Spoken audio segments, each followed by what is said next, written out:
Hebrews chapter 7. This Melchizedek was king of Salem and priest of God Most High. He met Abraham returning from the defeat of the kings and blessed him, and Abraham gave him a tenth of everything. First, the name Melchizedek means king of righteousness. Then also king of Salem means king of peace.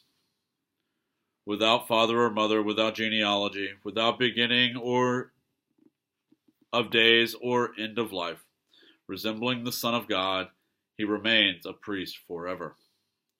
Just think how great he was. Even the patriarch Abraham gave him a tenth of the plunder. Now the law requires the descendants of Levi, who become priests, to collect a tenth from the people, that is, from their fellow Israelites, even though they also are descended from Abraham.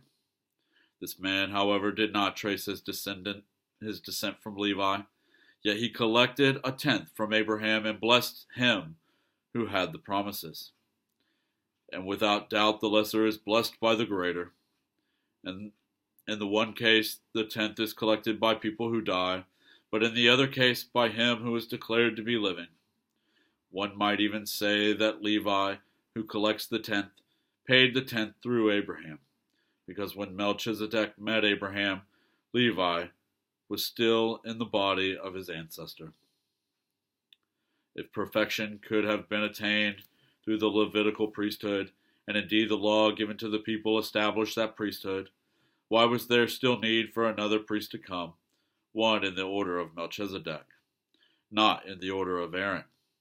For when the priesthood is changed, the law must be changed also. He of whom these things are said belonged to a different tribe, and no one from that tribe has ever served at the altar. For it is clear that our Lord descended from Judah, and in regard to that tribe Moses said nothing about priests. And what we have said is even more clear if another priest like Melchizedek appears, one who has become a priest not on the basis of a regulation as to his ancestry, but on the basis of the power of an indestructible life. For it is declared, "You are a priest forever, in the order of Melchizedek." The former regulation is set aside because it was weak and useless, for the law made nothing perfect, and a better hope is introduced by which we draw near to God.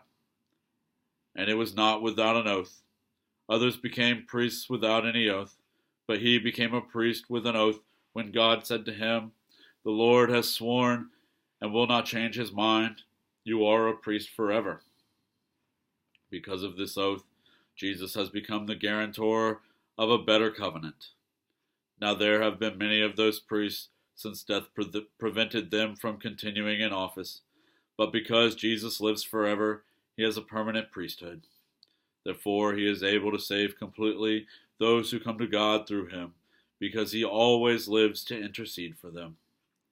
Such a high priest truly meets our need, one who is holy, blameless, pure, set apart from sinners, exalted above the heavens. Unlike the other high priests, he does not need to offer sacrifices day after day, first for his own sins and then for the sins of the people.